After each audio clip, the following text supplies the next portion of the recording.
Small advice இன்றைக்கி நம்ம பார்த்தீங்கன்னா உங்கள் மத்தியில் ஒரு நல்ல ஒரு அட்வைஸ் கொடுக்கலான்னு ஒரு ஃப்ரெண்ட்லியாக சொல்லலான்னு பார்க்குறேன். ஸோ இன்றைக்கி மனிதர்கள் மத்தியில் இருக்கிற அன்பானது ஒரு அக்ரிமெண்ட் லவ்வாக தான் போகுது. அதாவது அக்ரிமெண்ட்னா எப்படிப்பட்ட அக்ரிமெண்ட்னா எதிர்பார்ப்புகள் நிறைந்த ஒரு அக்ரிமெண்ட்.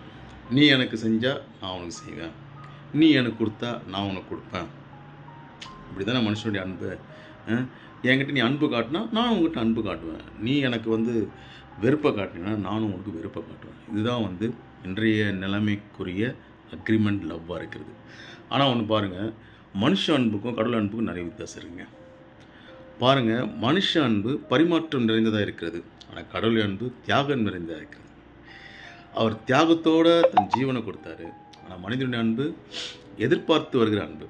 ஸோ இன்றைக்கு நான் எழுதியாக கொடுத்துருக்க, இல்லை நான் தான் உனக்கு எழுதி கொடுத்துருக்கேன், நான் இப்படி தான் நடக்கணும் அப்படி தான் நடக்கணும்னு சொல்லி கேள்வி கேட்குறவருக்கு மத்தியில் நம்ம வாழ்கிறோம். ஆனால் ஆண்டவர் சொல்கிறாரு, ஒரே பேரான குமாரன் விசுவாசினவன் கெட்டு போல் நித்திய ஜீவனுக்கு இவ்வளவு உலகத்தில் அன்பு கொடுத்தா தண்ணியே கொடுத்து. அந்த அன்புக்கு முன்னாடி இந்த உலக அன்பு பெருசாக இல்லைங்க. ஆனால் அவர் அடித்து உள்ள பின்பற்றும் போது, அங்கே தேவனுடைய அன்பை பின்பற்றும் போது, தேவனுடைய வார்த்தைகளை கடைபிடிக்கும் போது அந்த அன்புக்கு ஒரு மதிப்பு கிடைக்கும். ஸோ புரிஞ்சிருக்குன்னு நினைக்கிறேன். எதிர்பார்த்து வருகிறது மனித அன்பு, தியாக உணர்வோடு கொடுப்பது தேவனுடைய அன்பு. அதை பற்றி கொள்வோமா? ஆசீர்வாதமாக இருப்போமா?